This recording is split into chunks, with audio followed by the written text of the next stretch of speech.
Publication lundi du décret électoral dans le journal officiel Le Moniteur. Selon ce document, les législatives seront réalisées dans 118 circonscriptions au lieu de 99. Il y aura 19 sièges supplémentaires de députés par rapport à la 49e législature. Rappelons que le décret électoral a été approuvé en Conseil des ministres le 2 mars 2015 au Palais national. L'exécutif a approuvé les recommandations des partis politiques qui préconisaient une augmentation du nombre de circonscriptions. Les députés de la 49e législature avaient en 2014 approuvé une proposition de loi relative à un nouveau redécoupage administratif. Certaines circonscriptions jugées trop peuplées ou trop vastes ont été scindées en deux, ce qui entraînera l'augmentation du nombre de centres de vote. En outre, le Conseil des ministres a prorogé la validité des cartes d'identification nationale, des cartes émises au cours des années 2005, 2006 et 2007 jusqu'au 31 décembre 2017, précise le décret. Il faut dire que la cérémonie a été déroulée en présence du président du Sénat de la République, le sénateur Andris Richer, gagné le sénateur Lucas Saint-Vilto qui était présent dans le Palais national lorsque nous-mêmes, dans le gouvernement, nous avons signé le décret électoral là. Jean te dit, dès le début, nous connaissons que ces 10 sénateurs qui étaient, mais nous-mêmes, nous avons dit que nous travaillons avec tous 10 sénateurs pour nous mettre au courant de toute décision que nous prenons. Et justement, le sénateur Sao était présent hier dans le Palais national au moment que nous avons signé le décret électoral là. L'autre décret que nous signons hier, tout ce qui concerne les cartes d'identification nationale, nous connaissons que carte ça va expirer année ça. Il y a plein de monde qui a commencé à poser des questions qui leur a renouvelé carte pour être capable de voter dans l'élection. Et là, nous rapportons le décret qui était pris en 2005 là, donc pour nous prolonger le degré de validité carte ça, donc qui a permis non seulement à participer dans l'élection, voter candidat que vous voulez dans les 4 prochaines élections, et puis en même temps, servir à carte ça pour régler des affaires personnelles. Nous connaissons que CATSA, quelle que soit la décision à prendre, quel que soit le bureau alliant, il y a toujours une carte d'identification nationale. Donc là, nous prenons une décision pour rapporter les décrets en 2005. Là. Donc, ce qui peut prolonger le délai de validité carte d'identification nationale. Là. Donc, avec la publication de décret que nous faisons, ils sont étapes vraiment extrêmement importantes qui franchissent dans le cadre d'organisation élection dans le pays d'Haïti. Je te dis, l'élection, c'est une priorité, principale priorité gouvernement ça, et n'a assumer responsabilité jusqu'au bout pour créer des conditions propices pour que l'élection arrive et réalisée dans le pays d'Haïti. Les gens qui peuvent commenter, nous inviter encore une fois pour capable participer dans le processus électoral là, parce que c'est seul gens pour capable changer, renouveler le personnel politique là en Haïti. C'est pas dans craser briser. On allait dans l'élection pour capable résoudre le problème là et puis renouveler le personnel politique là en Haïti. Le ministre délégué chargé des questions électorales estime donc que la machine est à présent prête à être lancée. Jean-Fritz Jean-Louis indique que ce document comporte des nouveautés, notamment en ce qui concerne le quota de 30% de femmes, la création de 19 nouvelles circonscriptions ou encore le plafonnage des dépenses par candidat lors de la campagne électorale. Plusieurs préoccupations que la société a répondre avec. Par exemple, pour la problématique du genre. En décret ça, pour tes réponses là, côté que nous prenons en compte 30% quota femmes minimum li en décret ça. Deuxième innovation intéressante que la donne, secteur handicapé qui toujours laissé pas derrière, gagnent des lois que nous ratifions qui fait obligation à ce que nous ayons au moins 2% implication secteur ça. Dans la loi ça tout, il fait demande à parti politique pour gagner une représentation d'au moins 2% du secteur handicapé dans le choix candidat.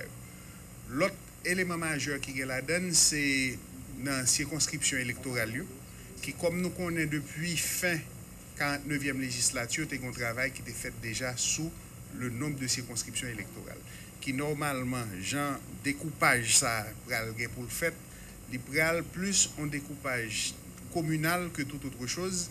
Et l'autre tombe dans un découpage communal, il y au moins 142 députés. Je dis à poids économique ça à l'eau, nous pouvons capoter, nous réussissons à dégager un minimum de consensus autour de 118. C'est-à-dire là, c'est une grosse innovation. Après ça, qui ça a gagné comme élément majeur sous la question des financements des partis politiques. Nous prenons le travail qu'on est ensemble avec eux pour harmoniser qui j'en le fait, mais c'est un clé certain nous gagnons un financement pour le gouvernement porter pour nous appuyer partis politiques pour être capable de réussir à faire campagne électorale. Là tout gain plafonnement des pensions qui là tout fois ça dans la loi électorale là qui mettait des plafonds pour candidats à respecter dans le cas d'activité de campagne. Le ministre de la Justice et de la Sécurité publique annonce la mise en place prochaine d'un plan de sécurité qui prendra notamment en compte le problème des attaques perpétrées par les motocyclistes.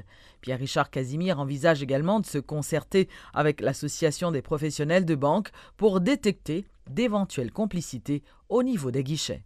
Moi, je pense qu'il y en a une piste pour nous privilégier.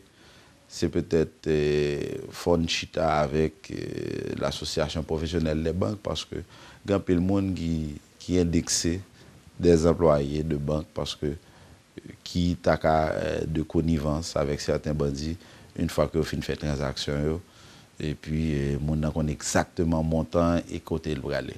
Moi pense que le problème ça faut adresser, faut tout le monde prendre responsabilité parce que la police a une mission prévention et répression. Mais prévention, il y a l'autre gens qui ont faire. Si il y a des gens qui, malheureusement, pas tout le monde, mais si il y a des gens dans le secteur bancaire là, qui liés à bandits, il faut nous identifier parce que il y a un vetting qui peut faire au niveau de banque. Parce que, effectivement, même des policiers, nous avons une réunion CSPN dernièrement, on regardé de la police, nous racontait qu'il a été victime de ça. Donc ça veut dire que nous sommes conscients du phénomène, nous ne restons pas inactifs et nous prenons disposition pour que il y ait des solutions qui peuvent être. Naturellement, rien ne sera parfait. Rien ne sera parfait, mais nous avons volonté pour agir et nous prenons disposition pour que nous diminuions le monde qui tombe chaque jour. Pour ne pas dire, nous finissons avec ça. Le cas d'Oriel Jean, on dit enquête l'a lancée? Enquête l'a lancée. DCPJ, le directeur central de la police judiciaire, a été personnellement sur les lieux. Il devait, par exemple, avoir le concours d'un juge et je l'ai mis en contact avec le commissaire du gouvernement depuis hier soir. Le véhicule a fait l'objet, le véhicule dans lequel il se trouvait a fait l'objet de l'enquête. Il y a un bureau scientifique, il y a même des pistes, des lieux que nous sommes allés dans la zone. Donc, l'enquête là en cours. Donc, je n'ai pas tout élément. Enquête là, je dis, même quand les premiers éléments d'enquête, je t'ai partagé avec moi. Un autobus appartenant à la compagnie Capital Coachline a été incendié lundi soir à Petit-Goâve par plusieurs individus qui ont tenté de lyncher le chauffeur d'origine dominicaine. Selon notre correspondante sur place, il s'agissait d'une mesure de rétorsion contre les mauvais traitements dont sont victimes les Haïtiens en République voisine. La police a dû intervenir pour éviter le pire. Le gouvernement haïtien condamne les actes de banditisme et de violence perpétrés dans le pays en ce début de semaine. Le ministre de la Communication, qui exprimait la position du pouvoir, affirme que des mesures seront prises par le Conseil supérieur de la police nationale en vue de freiner l'insécurité qui a déjà fait plusieurs victimes dans la capitale depuis le début de l'année 2015.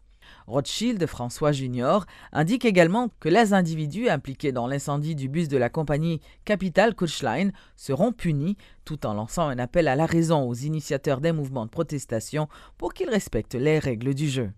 Le pays est actuellement sur pilote automatique, c'est le dernier commentaire en date qui alimente les débats dans l'opinion. Les différents actes de banditisme ou encore l'insécurité grandissante motivent cette réflexion. Toutefois, le gouvernement tient à prouver le contraire et veut reprendre la main. Le CSPN travaille actuellement à un nouveau plan visant à contrecarrer l'action des bandits, affirme Rothschild François Junior. Au état-major a multiplié des rencontres sur question pour comment il va adresser question ça. Je garantis que selon toute information qui est communiquée par le état-major de la police nationale, il y a une disposition qu'a pris pour capable résoudre le problème de sécurité. Ça, il y a quelques cas qui sont enregistrés au niveau notamment de la région métropolitaine de Port-au-Prince. Avec l'insécurité d'une part et les actes de violence de l'autre, l'atmosphère est tendue en Haïti ces derniers jours. La scène qui s'est déroulée à Petit-Goâve lundi ne peut que faire fuir de potentiels investisseurs.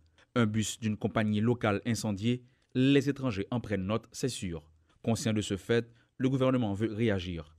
Les coupables seront punis et la compagnie Capital Coachline recevra le soutien du gouvernement. Il y a des responsables gouvernementaux, des membres du gouvernement qui peuvent contacter M. Jean-François, qui est le président de la Capital Coachline, pour parler avec elle. Attendez, président Capital Coachline qui t'a parlé. Il fait connaître que ça n'a rien à voir avec la question de la République dominicaine. Donc, il croit que c'est des compétiteurs déloyaux qui vraiment attaquent sous différents circuits. Alors que le gouvernement doit gérer l'insécurité grandissante et les difficultés dans les rapports avec la République dominicaine, il doit également préparer des réponses aux initiatives de l'opposition radicale.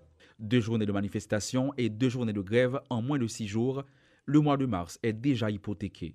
Rothschild François Junior veut encore croire en la bonne foi des leaders de la table de concertation. Tout le monde qui doit faire grève, tout le monde qui doit faire manifestation, mais nous demandons encore une fois pour règles du jeu respectées. Mais déjà bonne garantie que bus dignité dans la rue joue ça pour capable porter passagers gratis Tichéri dans 4 journées de grève que monsieur a annoncé pour lundi avec mardi. À un moment où les nerfs sont à vif, en rapport notamment au dossier dominicain, la peur tend à envahir également les citoyens haïtiens dans un contexte où le pays se prépare à organiser les élections. Un tableau sombre qui exige plus que des promesses. L'expert indépendant des Nations Unies sur la situation des droits de l'homme, Gustavo Gallon, a clôturé ce mardi sa visite d'évaluation d'une semaine en Haïti. Il a dressé un bilan sombre de la situation. Gustavo Gallon a attiré l'attention des autorités haïtiennes sur 5 aspects, dont l'inégalité sociale, la situation carcérale ou encore l'impunité qui mérite l'adoption de mesures urgentes.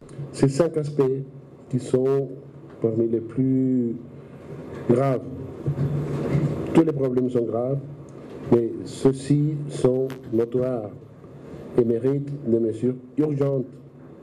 Et mon invitation, c'est à prendre des mesures pour avancer dans cette direction, pour renverser le courant qu'on a vu jusqu'à présent, selon lequel la situation continue à être plus ou moins la même, d'une gravité énorme pendant des années. Alors je vous réponds, c'est très grave.